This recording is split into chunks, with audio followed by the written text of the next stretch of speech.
अस्सलाम वालेकुम।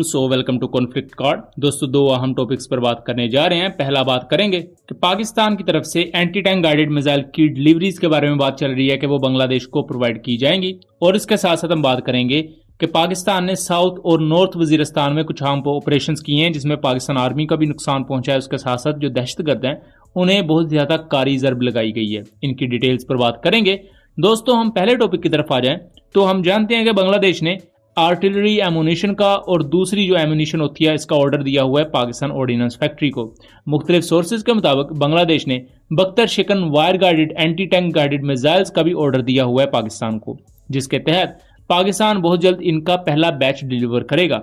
16 सितंबर को बांग्लादेशी प्राइम मिनिस्टर ने ढाका में मौजूद आर्मी हेडक्वार्टर का दौरा किया और उस वक्त भी मुख्तलिफ सोर्सेज ने यह क्लेम किया कि पाकिस्तान की तरफ से पहला बैच एमुनिशन का प्रोवाइड किया जा चुका है। इसी दौरान ये भी खबर आ रही है कि पाकिस्तान की तरफ से एंटी टैंक गाइडेड मिसाइल का पहला बैच बांग्लादेश को प्रोवाइड किया जाएगा, ताहम ऑफिशियल सतह पर इसकी कोई बात नहीं है। मुख्तलिफ ओपन सोर्स इंटेलिजेंस प्लेटफॉर्म्स इस चीज को इंडिकेट कर रहे हैं कि पाकिस्तान बख्तर शिकन anti tank guided missiles Bangladeshi army को प्रोवाइड करेगा, जो कि Chinese H-8 anti tank guided missile का पाकिस्तानी वर्जन है।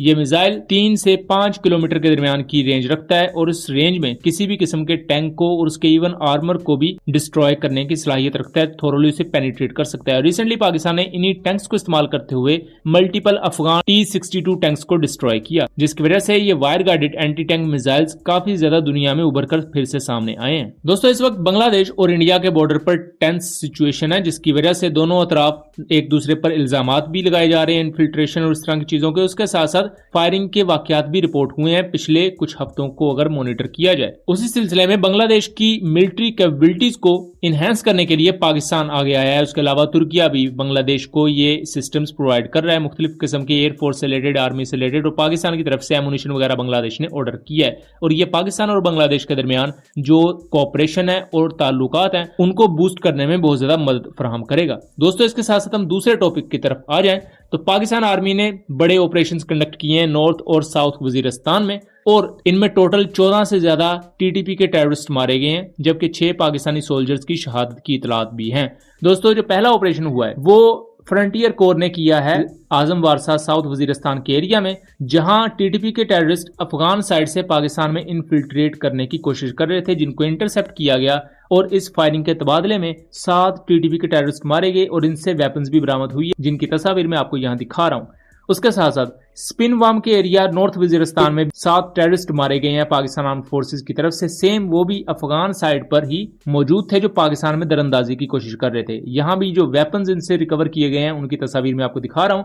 इनकी लाशों की तस्वीर भी आपको एक्स पर या उसके अलावा टेलीग्राम वगैरह पर मिल जाएगी, और वो यहाँ यूट्यूब पर नहीं दिखाई जा सकती क्योंकि यूट्यूब की पॉलिसीज के साथ अलाइन करना हमारी मजबूरी होती है। दोस्तों, ये बहुत ज्यादा अहम चीज है और एक कोऑर्डिनेटेड अटैक है कि नॉर्थ और साउथ वजीरिस्तान के एरिया में यकमुश्त इतनी बड़ी तादाद में टेररिस्ट की तरफ से इन्फिल्ट्रेशन की अटेम्प्ट करना कि जहां वो अफगान बॉर्डर को क्रॉस करके पाकिस्तान आ रहे हैं। अब इनसे इतनी बड़ी तादाद में यहाँ वेपन्स भी रिकवर हुए हैं। जस्ट हम इस चीज को इमेजिन करें कि अगर ये पाकिस्तान आ जाते तो ये चूंकि सिविलियन एरियाज में इन्होंने अपने पड़ाव डालने थे तो ये कितनी बड़ी तबाही ला सकते थे पाकिस्तान में।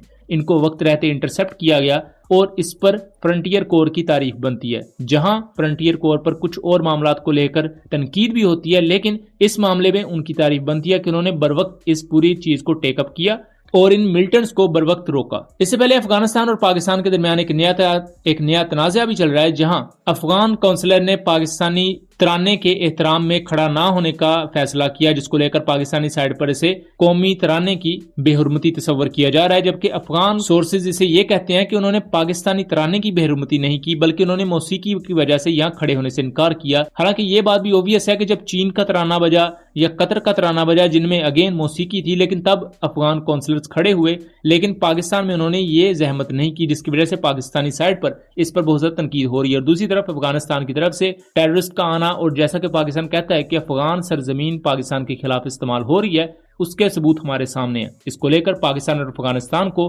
مضبوط اور مربوط حکمت عملی بنانے کی ضرورت ہے، تاکہ یہ جو الزامات کا کھیل ہے اور اس کی وجہ سے جو بارڈر پر ٹینشنز ہیں اور دونوں طرف جو سویلینز مشکلات کا شکار ہوتے ہیں ان کا سدباب کیا جا سکے، اور افغان طالبان کو بھی یہ چیز سمجھنے کی ضرورت ہے کہ وہ اب ایک ملک کی حکومت ہے، کوئی ملٹنٹ پروکسی نہیں ہے، جس کی وجہ سے انہیں ایک حکومت کی طرح برتاؤ کرنا چاہیے اور پاکستانی گورنمنٹ کے جو ریزرویشنز ہیں ان پر کان دھرنے چاہیے اور انہیں حل کرنے کی کوشش کرنی چاہیے۔ سو دوستوں، اسی نوٹ کے ساتھ کہ چیزیں بہتر رہیں اور چیزیں کلیئر آپ کو سمجھ آئی ہوں گی، ملیں گے اگلی ویڈیو میں، تب تک کے لیے اللہ حافظ۔